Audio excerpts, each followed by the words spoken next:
Muito bem, pessoal, sejam muito bem-vindos a mais uma edição do Swish TV Show, seu programa diário sobre NBA aqui no YouTube. Quem fala com vocês é o Luiz Fernando, muito bom ter você aqui nessa sexta-feira, dia 17 de abril. Vamos aqui para a edição de hoje. E, pessoal, antes da gente entrar de fato aqui no programa, que vai ser sobre as prévias para a primeira rodada dos playoffs, eu vou analisar junto com vocês todos os confrontos já definidos das duas conferências, os que ainda estão a se definir, né, os que ainda dependem do resultado de hoje do play-in, eu vou deixar para comentar amanhã, tá? Hoje eu vou focar só nos que já estão definidos, tanto no leste como no oeste. Só que antes de eu entrar aí nas análises, eu, né, obviamente, não posso deixar de comentar e de prestar, né, as minhas condolências, prestar os meus sentimentos à família do Oscar Schmidt. Né? A informação saiu agora há pouco, né, a notícia saiu agora há pouco, saiu lá no Lance, se não me engano, a notícia de que o Oscar, o nosso mão santa, acabou falecendo. Né? Aos 68 anos de idade, o Oscar acabou sofrendo um mal súbito, foi internado no hospital lá em São Paulo e infelizmente não resistiu, né? Não resistiu, acabou falecendo. Uma perda gigantesca, né? Uma perda gigantesca. Maior nome do basquete brasileiro, um cara que sempre priorizou ao máximo a seleção brasileira, né? Um cara que sempre demonstrou um amor e um respeito, cara, gigantescos, né, pela seleção. O cara, ele deixou de jogar na NBA pra poder defender a seleção brasileira, mano. Assim, acho que não existe prova maior de amor e de dedicação à seleção brasileira que um cara podia dar, sabe? O cara não quis jogar no maior basquete do mundo pra defender a seleção, entendeu?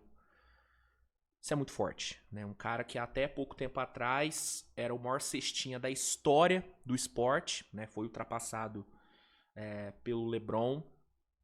Ele ainda é o dono, né, do maior recorde de pontos na história do basquete olímpico masculino. Ele ainda é o maior cestinha do basquete olímpico masculino.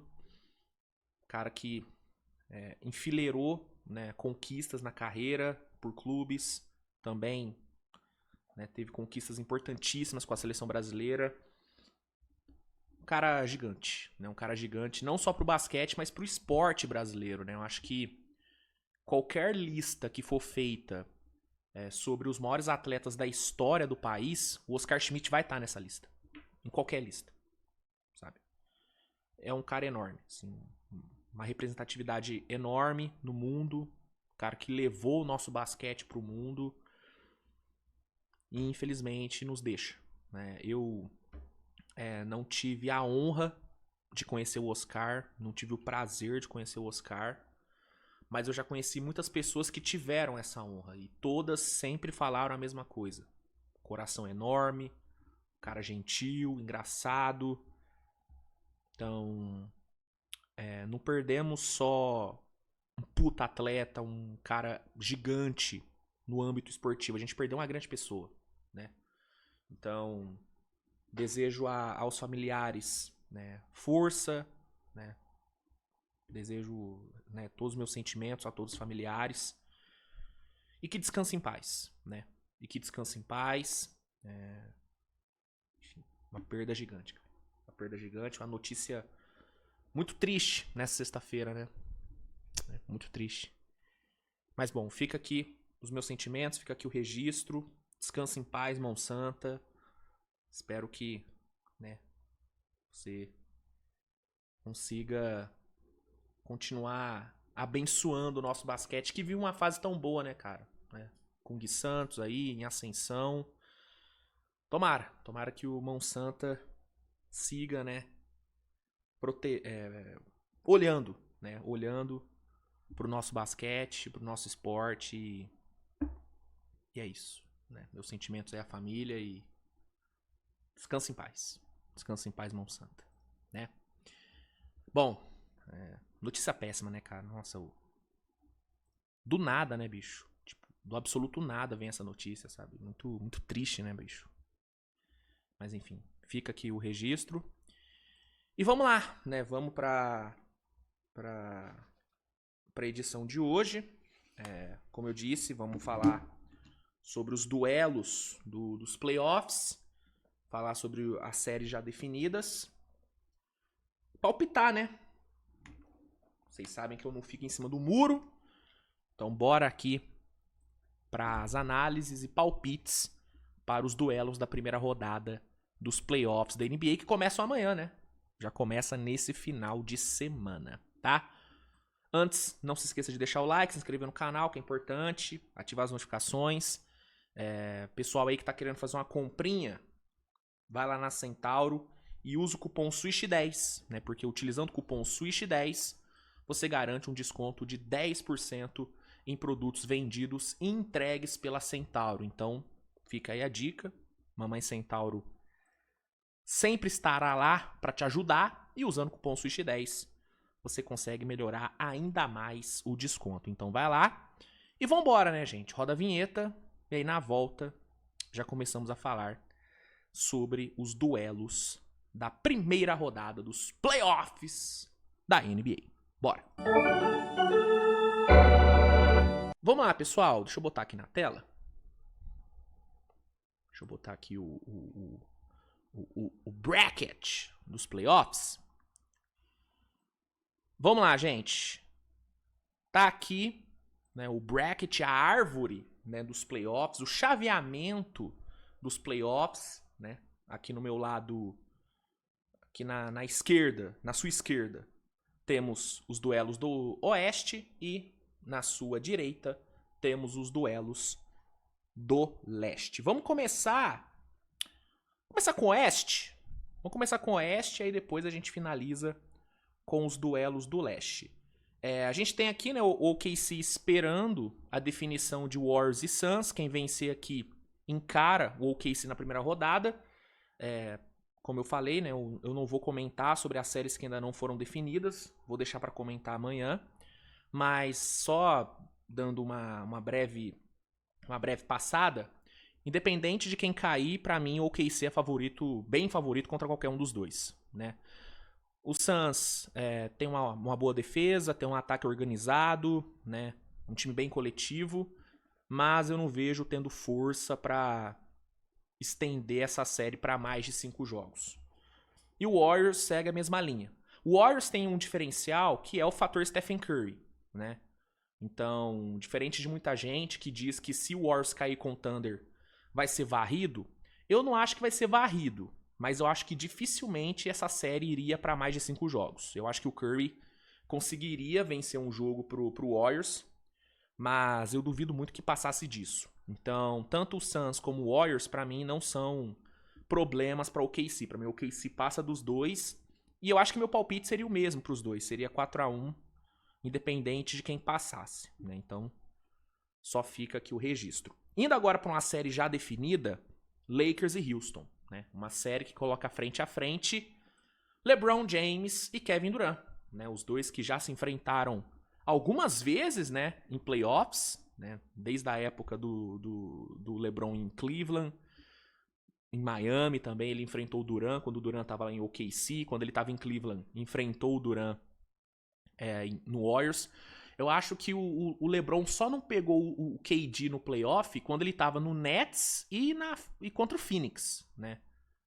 Quando ele tava no Nets e quando ele tava no Phoenix, ele não pegou o LeBron, mas no Warriors, no Thunder, ele pegou o Kevin Durant. E agora, em Houston, Durant novamente vai encarar o LeBron numa série que eu acho que o Durant leva bastante vantagem, né? A questão das ausências de Luke Reeves acabam, na minha opinião, condenando o Lakers, sabe? Eu acho que o LeBron, sem ter Luke Reeves, até pode roubar um jogo. Eu não acho impossível o LeBron ganhar um jogo nessa série, porque ele é o LeBron, entendeu? Mas qualquer coisa mais do que isso, sem ter Luke Reeves, eu acho quase impossível, assim. sabe? O Reeves, ele não volta de forma alguma. A previsão mais otimista, segundo o Charania, é do Reeves voltando na primeira semana de maio, né? Então, assim, quase já dá pra descartar o Reeves dessa série, ele não joga essa série. O Luka tem essa questão do tratamento que ele foi fazer na Espanha, né? As informações são de que o Luka ficou um tempo lá na Espanha, tomando injeção e tudo, pra tentar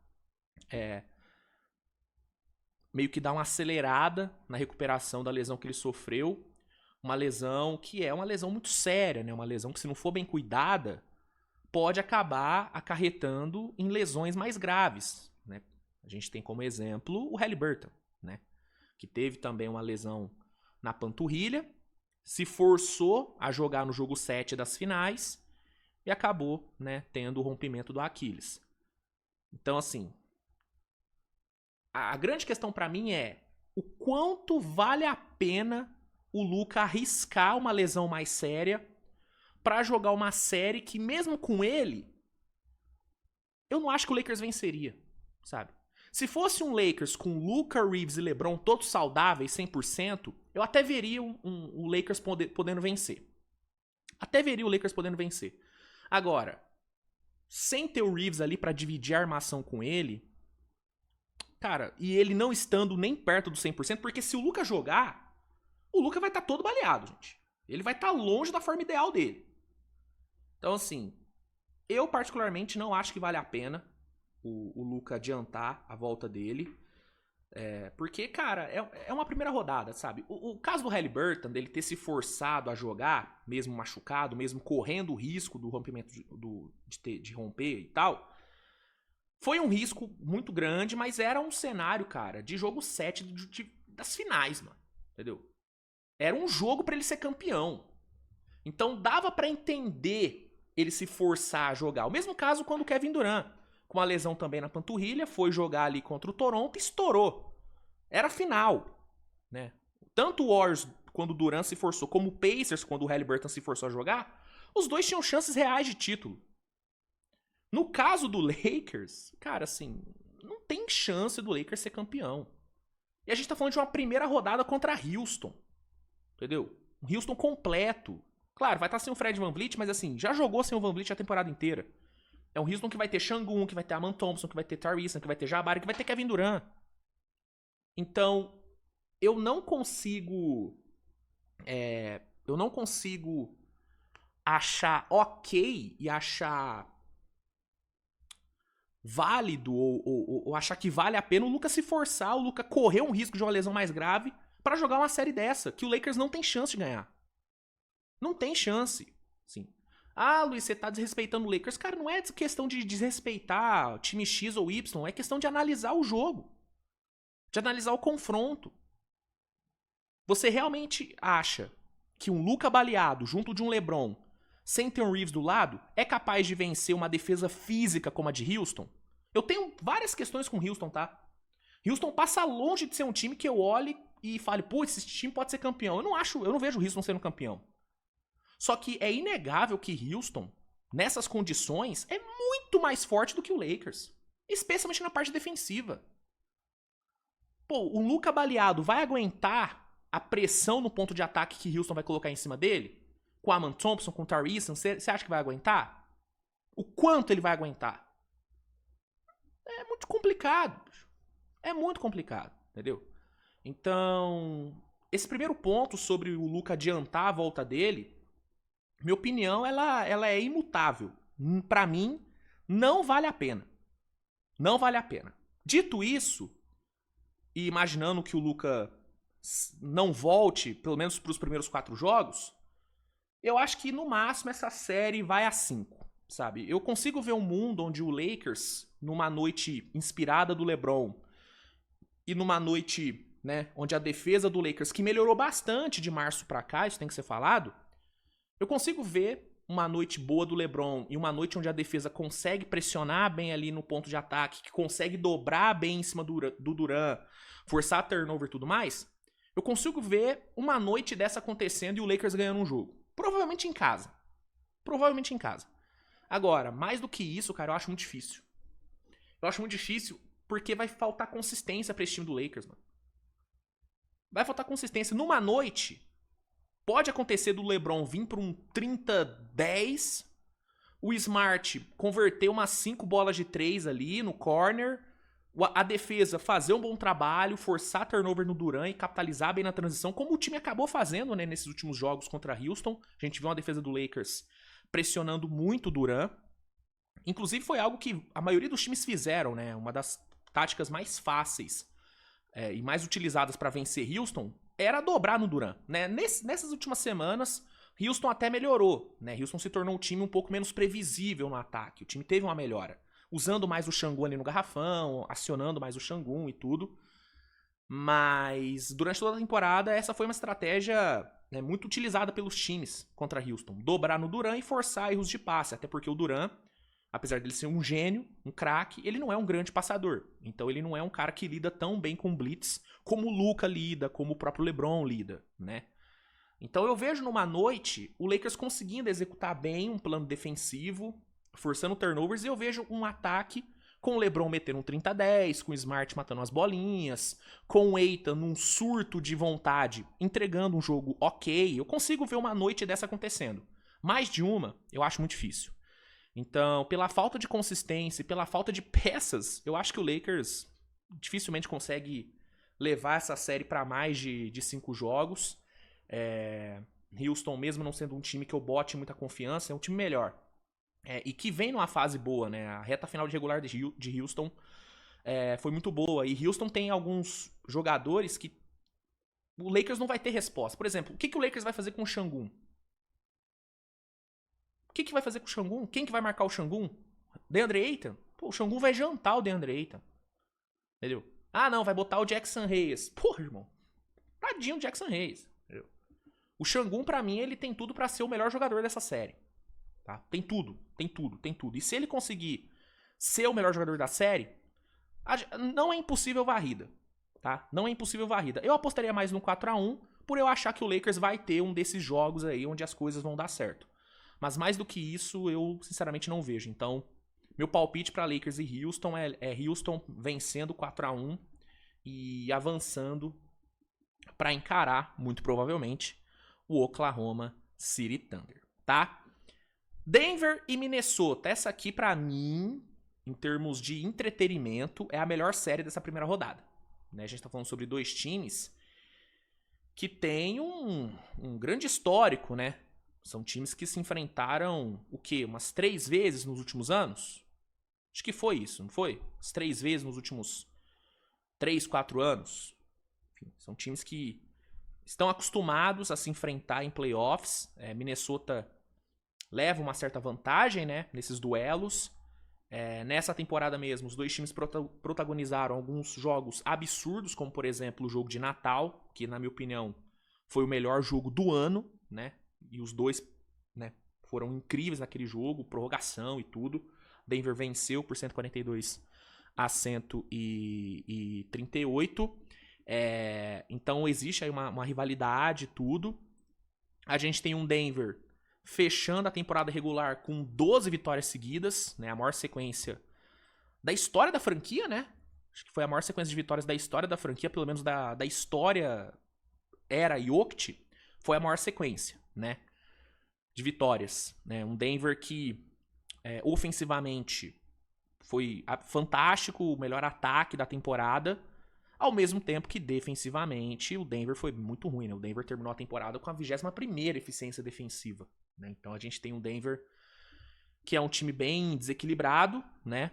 Mas que tem defensores capazes de decidir jogos, né? O Aaron Gordon é um defensor capaz de decidir jogo. Você tem um Cam Johnson que é capaz de decidir um jogo.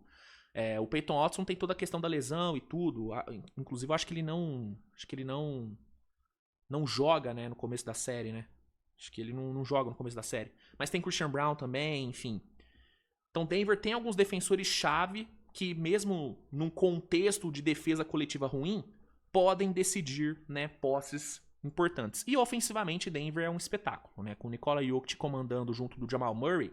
Jamal Murray que teve a melhor temporada da vida dele. Denver tem muitas armas para machucar essa boa defesa de Minnesota, que não foi lá essas coisas, né? A verdade é que Minnesota foi um time bem vagabundão durante a regular, né? Minnesota costuma ser um time mais vagabundo em regular, mas nessa foi uma coisa impressionante, né? Uma vagabundagem absurda, um time que claramente escolhia os jogos pra jogar bem. A maioria jogava na marcha lenta e muitas vezes vencia porque tinha o Anthony Edwards e ele resolvia. Mas é um time vagabundo. Pode ser que eles virem a chave nos playoffs? Pode ser. Nos últimos anos, Minnesota foi isso. Foi um time vagabundo de regular que chegou no playoff e virou a chave. Pode ser que tudo comece a dar certo pra Minnesota agora, né? Que o McDaniels vire o demônio que ele costuma ser na defesa, que o Gobert tenha um impacto gigante na defesa também. Eles trouxeram, né, o Ayo Sumo, que é um ótimo defensor de ponto de ataque, gosto bastante dele. Mas Minnesota vai precisar virar essa chave, né? Vai precisar virar essa chave. Um ponto que eu acho que tende a ser bem preocupante para Minnesota é a marcação em cima do Jokic, né? Porque na última vez que os dois se enfrentaram, Minnesota conseguiu fazer um bom trabalho ali em cima do Jokic, mas era um contexto onde Minnesota tinha o Towns. E aí você vai falar, pô, Luiz, mas o Towns não é um grande defensor. Não é um grande defensor, mas naquela série ele defendeu pra caralho.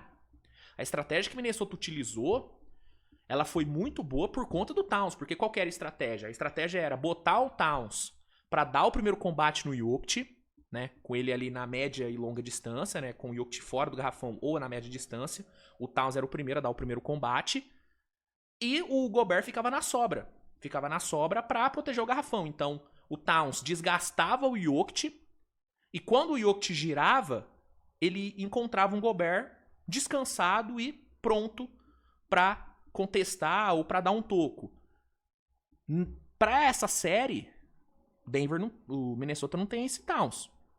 Será que o Julius Randle é capaz de fazer o que o Towns fez naquela série? Não sei. Sinceramente, não sei. Outro ponto. McDaniels. McDaniels deve ficar no Jamal Murray, né? Nas séries que os dois se enfrentaram nos últimos 3 anos. Né? O McDaniels sempre foi o responsável por marcar o Jamal Murray. Nessa temporada, o Jamal Murray soube lidar bem com a marcação do McDaniels. Né? Ele teve jogos de 43 e de 35 pontos enfrentando o Minnesota. Então, será que o McDaniels vai conseguir limitar o Jamal Murray? Um Jamal Murray que chega saudável, sem ter problema na coxa nem nada? Então, assim, eu acho que o Minnesota pode vencer essa série. Eu acho que é uma das séries mais equilibradas desse primeiro round. Mas existem questões que me preocupam muito, né? E matchups que me preocupam muito. A marcação em cima do Jokic e a marcação do Jamal Murray me preocupa muito. E aí, não contente, Denver ainda tem um Aaron Gordon pra matar a bola, você tem Cam Johnson pra matar a bola, Cam Johnson que teve uma reta final de regular muito boa, Christian Brown, Bruce Brown, enfim, o Tim Hardaway que fez uma grande temporada, né, uma temporada muito boa do Tim Hardaway.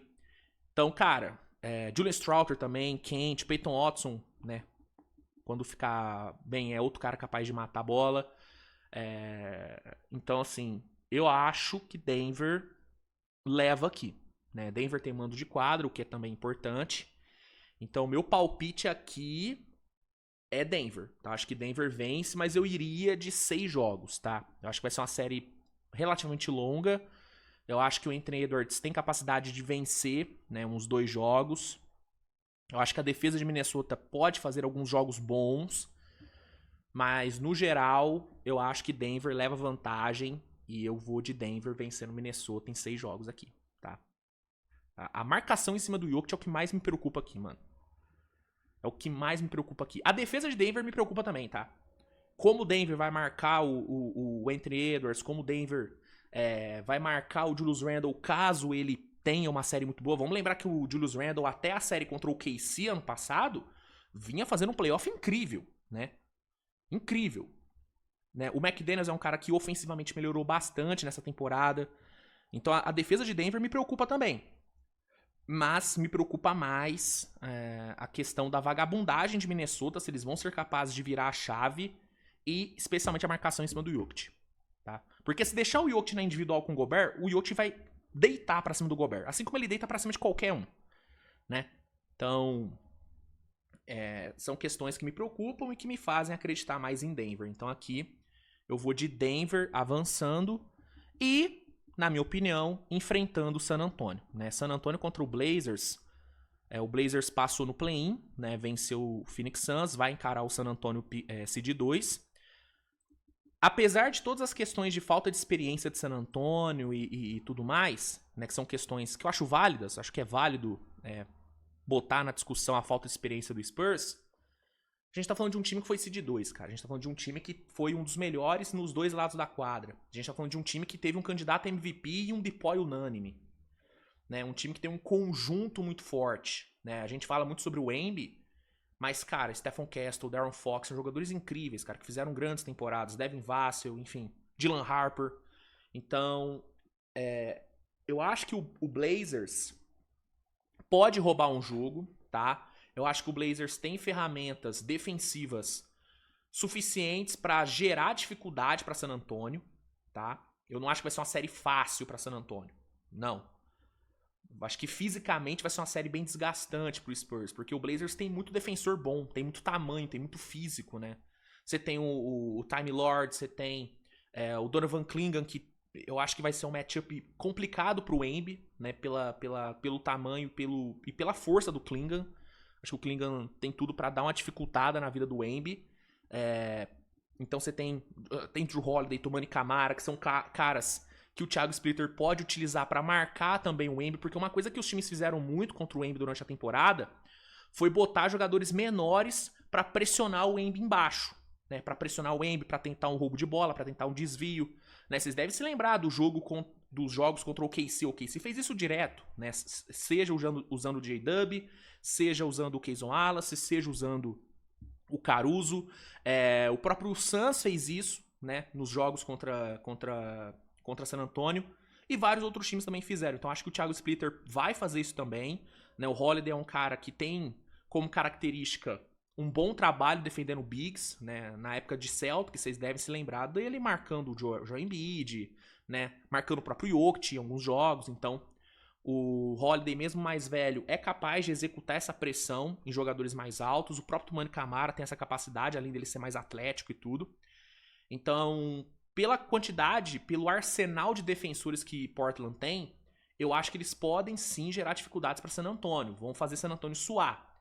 Só que a falta de ataque e o excesso de talento que San Antonio tem, me fazem acreditar numa série indo a no máximo 5 jogos, tá? Eu acho que o Blazers ganha um jogo, rouba um jogo, mas mais do que isso, eu acho que não vai acontecer. Eu acho que o San Antonio vence em 5.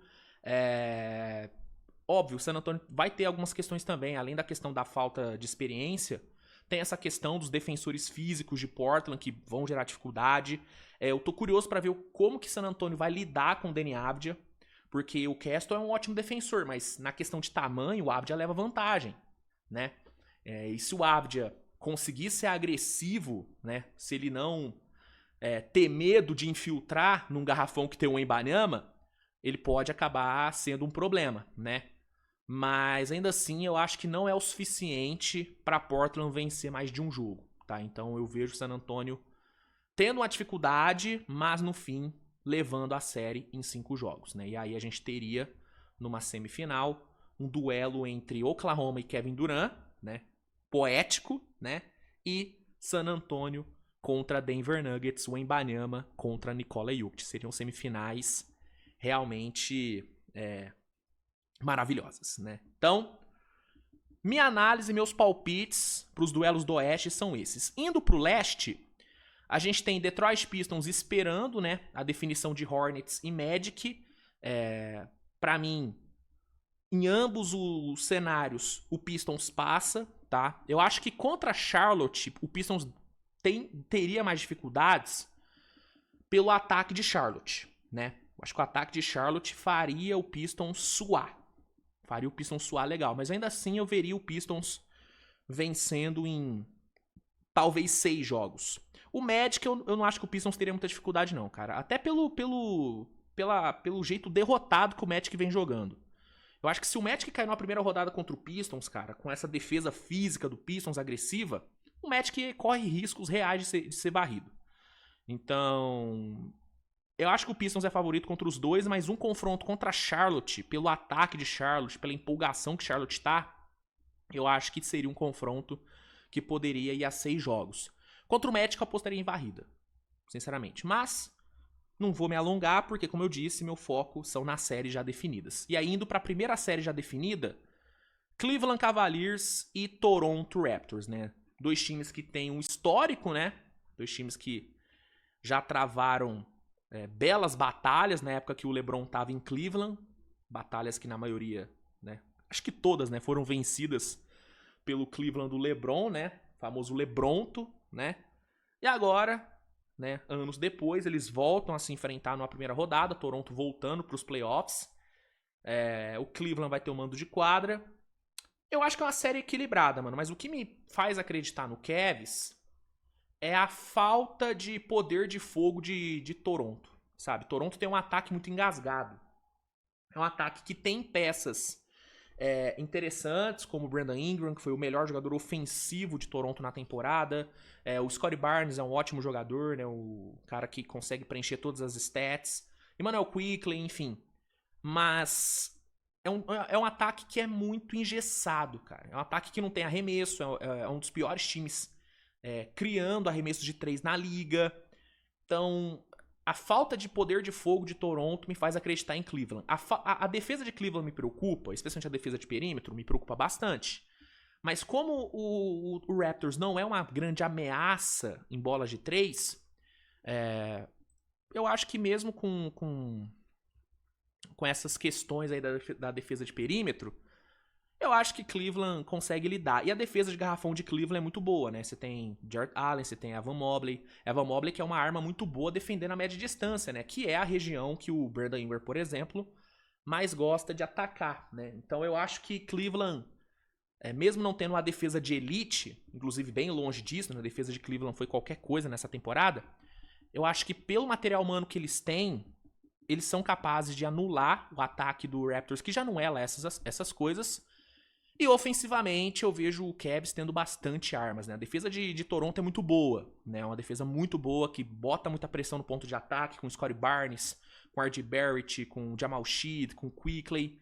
Mas tendo Donovan Mitchell e James Harden para criar, né? E tendo ali Evan Mobley e Jarrett Allen como parceiros de pick and roll ali pro Harden, eu acho que o Cavs tem condições de superar essa pressão, né, da defesa de Toronto. Até porque eu tenho que pensar, por exemplo, quem vai marcar o Mobley no Toronto? Quem vai marcar o garrafão? Quem vai proteger esse garrafão do Raptors? Vai ser o Jakob Poeltl? Será que não seria válido o Rajakovic usar o Moran Boyles, por exemplo? Né, que foi um cara que foi utilizado como pivô em alguns momentos na temporada? Tem várias questões nessa defesa de garrafão de Toronto que me geram dúvidas, mas eu acho que o que mais me preocupa e o que mais me faz não acreditar no Raptors vencendo é a falta de poder de fogo, é a falta de opções no ataque, sabe? Então, eu acho que é uma série que pode ir até a 6 jogos pela defesa de Toronto, mas eu acho que no fim, né, o fato do Cavs ter Mobley e Allen protegendo o garrafão e terem, né, James Harden e Mitchell ali no perímetro, e terem, né, a arma do pick and roll do Harden com o Allen, por exemplo, eu acho que isso faz o Cavs ter mais força, e na minha opinião o Cavs vence e passa pra semifinal, vencendo em 6 jogos. Meu palpite é Cavs em 6, tá? Então, Cavs e Raptors é isso. Knicks e Hawks, essa aqui pra mim é a série com maior probabilidade de jogo 7. Na verdade, Denver e Minnesota tem mais probabilidade de jogo 7, mas Knicks e Hawks, cara, eu vejo muito essa série indo a 7 jogos. Né? Eu sei que é natural e é normal colocar o Knicks como claro favorito, porque terminou na frente, é um time mais experiente, é um time que chegou temporada passada na final de conferência e tudo. É mais time do que o Hawks, isso é inegável.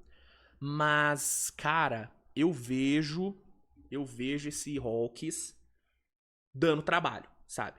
O que pega no Hawks, e o que pra mim é uma grande vantagem do Knicks aqui, além da questão de experiência e tudo mais, é profundidade de elenco. Né? A gente tem um Hawks que tem um quinteto titular muito bom, muito sólido, mas um banco que não é lá essas coisas. O Knicks tem um quinteto forte e conseguiu, né, alongar a rotação. Né? Você tem ali um banco com o McBride, com o Jordan Clarkson, com o Alvarado, são caras capazes de mudar um jogo. Né? São caras capazes de mudar um jogo, entendeu? Então, a gente tem um confronto de um quinteto titular muito forte e um banco, né? Contra um quinteto titular muito forte e um banco também muito bom, né? Então eu acho que isso, pra mim, vai ser o principal ponto de desequilíbrio na série. Fora outras questões. Por exemplo, o matchup que eu acho que é muito ruim pra Atlanta é o matchup com o Towns. O Towns, pra mim, ele tem tudo pra ser o grande diferencial dessa série, porque a Atlanta não tem ninguém pra defender o Towns. Né? Durante a regular, a gente viu o Hawks tentar usar, por exemplo, o Neko Congo pra marcar o Towns. E não deu certo, porque o Congo ele não tem um tamanho posicional bom o suficiente pra né, pra ser matchup do Towns, né? O Jock Landale é um cara que tá machucado. A outra opção que eles têm é o Tony Bradley. Entendeu?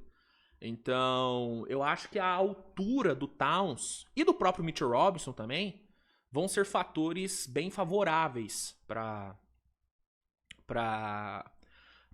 Nova York. Até porque eu acho que, por exemplo, um Jalen Johnson não vai. Eles não vão. O Quinn Snyder não vai usar um Jalen Johnson pra marcar o Towns, porque ele precisa do Jalen Johnson bem no ataque. Então acho que ele vai tentar dar uma poupada no Jalen Johnson na defesa pra ele entregar mais no ataque. Então, sei lá, cara, eu acho que os matchups pro Knicks são favoráveis aqui. Por exemplo, o CJ McCollum. O CJ McCollum é um cara que defensivamente, irmão, não vai te entregar nada. Então, o que o Knicks vai atacar o McCollum toda vez é loucura, entendeu? É loucura, né? Anunoby, Michael Bridges são caras que têm um tamanho posicional muito bom. Anunoby, então, é outro cara que eu acho que vai ser um X-Factor muito grande nessa série. Tanto no ataque, como também na defesa. Eu acho que o Anunoby vai ser também um diferencial muito grande. Então, eu acho que é uma série que pode se alongar, tá? Uma série que pode se alongar, pode ir a 7 jogos. Mas no fim, eu acho que o Knicks vence. Sabe? O que vai fazer o Hawks vencer bastante jogos é o dinamismo no ataque. É um ataque muito dinâmico, né, cara? A Atlanta foi o time. Esse dado é loucura, né? A Atlanta foi o 9º time com mais assistências na história da NBA. Sabe? Uma coisa impressionante. Um ataque absurdamente dinâmico, onde todo mundo cria. Jalen Johnson, Alexander Walker, CJ McCollum, todos criam, né, nesse ataque. Então acho que esse dinamismo vai fazer a Atlanta vencer alguns jogos. Né? Em jogos que forem para trocação, eu acho que a Atlanta tende a levar vantagem. Mas no geral, no todo, eu acho que no fim, o tamanho do Knicks, a profundidade de elenco e esses matchups chave, né? O Towns, Anunoby, e olha que eu nem falei do Brunson, que eu acho que também tem tudo para fazer uma grande série. Mas eu acho que esses confrontos, a profundidade e o tamanho de Nova York e o mando de quadra, eu acho que isso tudo, no fim, vai fazer o Knicks ganhar. Pra mim é Knicks em 7. E aqui eu vou numa série longa. Eu vou 7 jogos, mas com o Knicks vencendo ali no Garden, no jogo decisivo. E a última série definida na Conferência Leste, Boston Celtics e Philadelphia 76ers. Sendo sincero, cara, pra mim é poupar tempo, sabe? Se fosse um cenário onde o Sixers começasse essa série tendo todo mundo à disposição, tendo o Joel Embiid saudável e tudo mais, eu até veria uma possibilidade dessa série ir a 6 jogos, sabe? Porque aí você teria um Embiid enfrentando o Neemias Queira, que apesar da temporada muito boa que fez, é um cara que nunca esteve nesse palco, é um cara que nunca teve minutagem relevante em playoffs. Inclusive, uma questãozinha pro Celtics nesse playoff é a falta de experiência de alguns jogadores. Porque, beleza, Jason Tatum, Jaylen Brown, Derek White, são caras acostumados com playoffs. São caras que foram campeões. Pra eles, não muda nada. Agora, Baylor Sharman, Neemias Queira, né? Hugo Gonzalez, Luka Garza, são caras que não estão acostumados, né, com essa pressão de playoff. Então esse é um pontinho que pode ser né, pode em algum momento de algum jogo dar algum BOzinho. Mas assim, nesse contexto sem Embiid, eu não vejo o Philadelphia conseguindo ser uma verdadeira ameaça aos Celtics, sabe? Não vejo. Defensivamente, eu acho o matchup muito ruim para a Philadelphia, porque, por exemplo, Paul George. O Paul George, com a ausência do Embiid, ele vai ter que ter um volume no ataque muito grande, né, para ajudar ali o Maxey e o Edicombe. Só que, ao mesmo tempo, ele vai ter que marcar pra caralho um dos Jays. Seja o Tatum, seja o Brown, o Paul George vai ter que marcar um desses dois caras. Vocês acham que o Paul George vai ter físico pra aguentar uma carga ofensiva grande e defender o Brown e o Tatum em alto nível durante uma série inteira? Eu acho difícil. Outro cara, por exemplo, Kelly Oubre. Kelly Oubre vai conseguir defender um dos Jays em alto nível a série inteira? Será que ele tem essa consistência? Não confio, né? Não confio. Então, e eu acho que, assim, o Queira, sem ter o duelo contra o Embiid, ele se vira bem contra qualquer um dos outros pivôs. Seja o Adembona, seja o André Drummond, pra mim o Queira se vira bem contra qualquer um dos dois. Entendeu? Eu não vejo o Queira sendo dominado por nenhum dos dois. Então, os matchups são muito ruins, cara. São muito ruins, né? E aí você vai ter, por exemplo, o Derek White. A grande questão do Derek White é que o arremesso dele não caiu tão bem nessa temporada, né? Ele não teve uma eficiência das melhores, né? Tipo, com o Tatum voltando, né, nos últimos 20 jogos da temporada, o Derek White chutou 32%, né? 32,4%. E na temporada geral ele chutou 32,7%. Mas, beleza, vamos supor que o Derek White não contribua tanto no ataque, que as bolas de 3 dele não caiam. Ele ainda vai ser um demônio na defesa. O que o Tyrese Maxey vai sofrer com o Derek White, né, e o próprio Edicombe nas trocas, é loucura. O Derek White teve uma temporada de all-defense. Mais uma temporada de all-defense, entendeu? E pra mim, um outro ponto, cara, é quando os elencos começarem a rodar. Pra mim, a rotação de Boston é muito melhor do que a do Sixers, cara. Né? Quando o elenco começar a rodar, o Celtics vai colocar em quadra um Baylor Sharma, que é um cara capaz de matar a bola e de pegar rebotes. Vai colocar um Peyton Pritchard, que é um diferencial absurdo. E o Sixers vai colocar quem? Quentin Grimes? Então, repito, com o Embiid, eu veria essa série podendo ir a 6 jogos. Sem o Embiid, pra mim, ou é varrida, ou é no máximo 5 jogos. No máximo 5 jogos. Eu vou em 5 jogos, porque eu acho que em um jogo o Maxey vai meter os seus 50 pontos e vai ganhar o jogo sozinho. Mas eu acho que vai parar por aí. Pela consistência e por ter mais elenco, por ser mais time, por estar mais saudável, eu vou nos Jays, eu vou em Boston vencendo e pegando na semifinal o New York Knicks, o que também seria uma série maravilhosa, tá bom? Então, pra mim, é isso, tá? Esses são os meus palpites, essas são as minhas análises, né, pros duelos tanto do leste como do oeste. Concorda? Discorda? Irmão, comentário tá aí pra isso. Obrigado pela sua audiência nessa sexta-feira. Hoje teremos, né, pós-jogo dos 2 duelos restantes do play-in, né? Teremos o pós-jogo de Charlotte e Magic e teremos de Warriors e Suns, então fica ligado no canal pra não perder. A partir de amanhã a gente começa, né, a cobertura de todos os jogos dos playoffs, né? É pós-jogo saindo a rodo, então se prepare. E é isso, gente. Obrigado mesmo pela audiência, tamo junto, grande abraço, reforço, né, o meu desejo de força aí para todos os familiares do Oscar Schmidt, né, que todos tenham força, que todos, né, tenham força e paz nesse momento. E é isso. Descansa em paz, mão santa, e que venham os playoffs da NBA. Tá bom? Obrigado, grande beijo e tchau.